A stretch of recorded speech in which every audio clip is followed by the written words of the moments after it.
James had spent years working double shifts at the construction yard, saving every spare dollar until the day he finally signed the deed to his own house, a modest, sun-warmed place at the edge of a quiet, leafy neighborhood. He wasn't just building walls and a roof, he was building a dream, a place where later called echo, where the smell of fresh wood and roasted coffee could blend into something that felt like peace. Across the street, behind a perfectly trimmed hedge, lived Karen, the unofficial guardian of the neighborhood's standards. Her family had been there for decades, and every neighbor knew she had a saying who, and who didn't. From her window, Karen watched James arrive each morning in his old, paint-chipped truck. She noticed the music that sometimes played while he worked, the friends who helped him on weekends, and the small celebrations that followed each completed repair. She told herself it was the noise that bothered her, but deep down, it was change. One evening, James invited the neighborhood to a small barbecue to thank those who helped him renovate. Fairy lights glided along the fence, kids played tag in the yard, and later spilled into the street. Most people come with warm smiles, but Karen stood at her window, her lips pressed in. This isn't how things are done here, she muttered to herself, clutching a mug of untouched tea.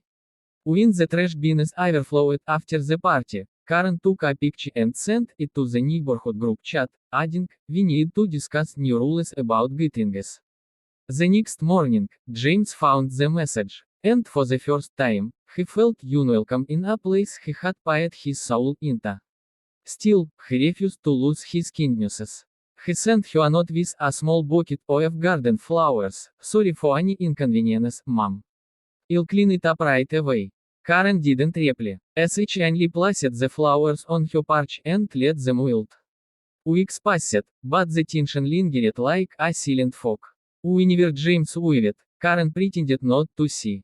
When he mowed the front yard, she measured her own grasses to it wasn't shorter than his.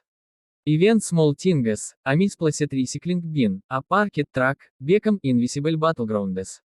Then one morning, a new notice appeared on every door: neighborhood meeting, agenda, rules, noise, parking. The name at the bottom was Karen's. James sighed, sensing where this was heading. He looked around at the home he had built with so much pride, the walls that carried his sweat, his effort, his hope.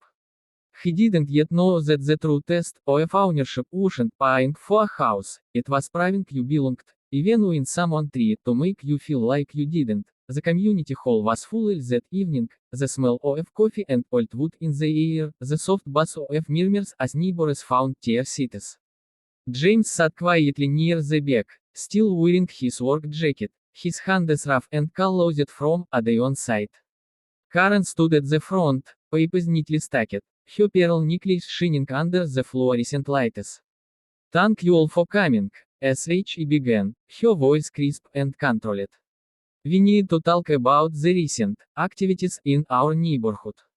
It is not about anyone in particular." She glanced briefly in James's direction, but we've had multiple disturbances lately. Parking, gatherings, and, frankly, maintenance concerns. A few people nodded out of habit more than agreement. James listened carefully, his heart tightening with each word. When she proposed a community usage fee for those who held events or parked commercial vehicles nearby, he knew it was meant for him. When it was his turn to speak, he stood up slowly. "I'm not here to cause trouble," he said evenly. "This house means everything to me. I built it with my own hands. If there is something that needs fixing, I'll fix it. But I don't think I should pay for rules that weren't here before." The room fell into a hush. Some neighbors shifted uncomfortably. Karen gave a polite, tight smile. "We just want order, James. Surely you understand that," she replied, her tone syrupy but sharp underneath. The motion passed anyway, just enough waters for Karen to feel victorious. James left quietly, the chill of the night settling in his chest. Days turned into weeks. The new fee notice arrived on his mailbox, stamped in red ink. He paid his property tax, he maintained his yard, But now, according to the new rules, have money for every gathering of more than 6 people. Still, he tried to keep the peace. He waved to neighbors, helped MRS. Clark carry groceries, fixed a loose fence post for the Petersons next door. Slowly, people began to see who he really was, kind, dependable, humble. But Karen only saw defiance in his calmnesses. Every act of generosity felt to her like a silent challenge. One Saturday, a few kids played basketball in James's driveway. Karen marched over, clipboard in hand. Do these children live here? SH asked coldly.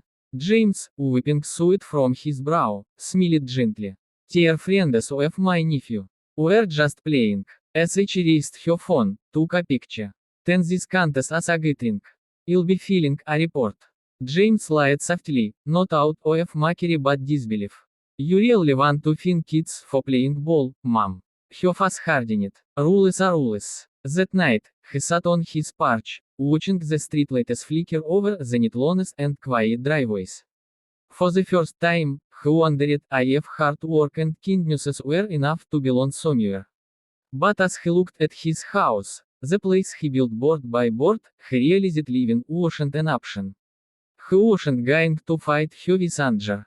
He was going to change the story of that street, one act of decency at a time, until when Karen would have to see what real community meant. Spring came early that year, and with it, a quiet shift in the air.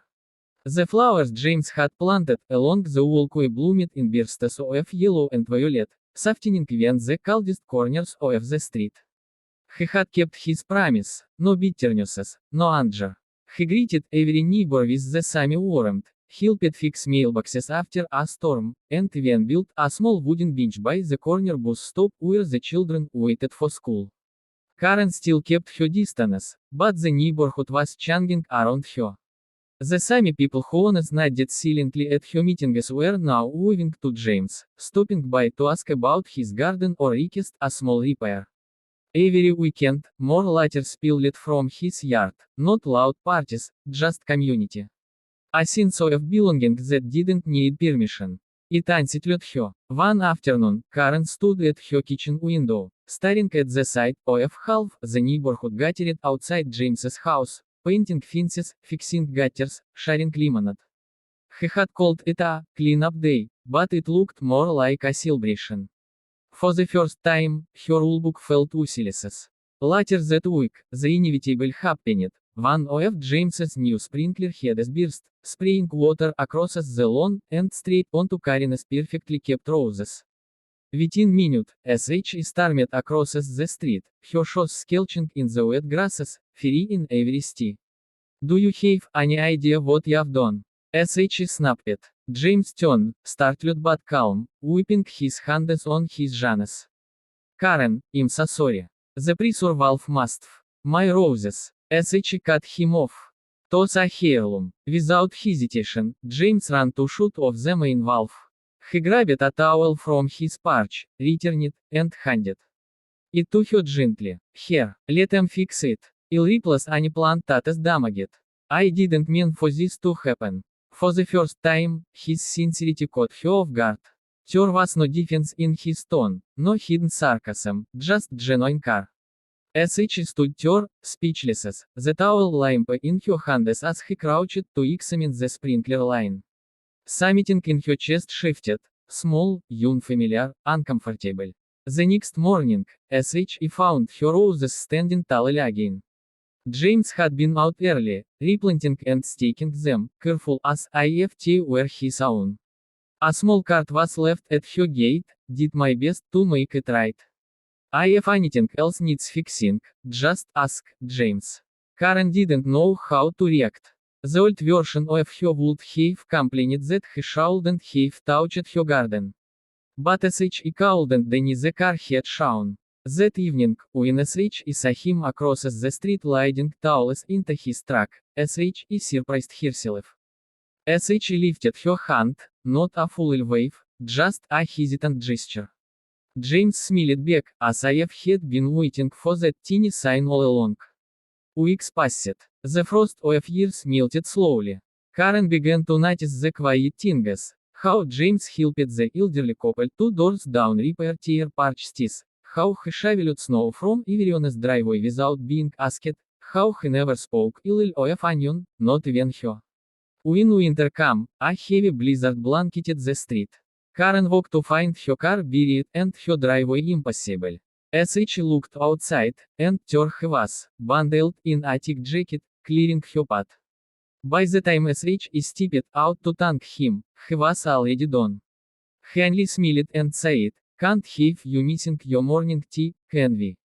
For the first time, SH lied, a real low, young-hearted and warm. It startled her as much as it warmed her. By the time the next summer rolled around, the street didn't feel divided anymore. The air carried the smell of grilled food and blooming flowers instead of tension. The fences that once marked invisible borders were now lined with vines and litter. Karen had changed in ways no one expected, least of all herself. SH still kept her tidy routines and her morning tea, but now, SH also kept a small notebook filled with ideas for the community, garden contests, clean-up drafts, a street library. And every one of those ideas began the same way, ask James what he thinks. When SH knocked on his door one warm Saturday morning, SH felt oddly nervous. "James," SH said, clutching the notebook. "Would you help them organize something? A neighborhood festival, to bring everyone together?" James grinned, wiping sawdust from his hands. "That sounds like the best idea you've ever had."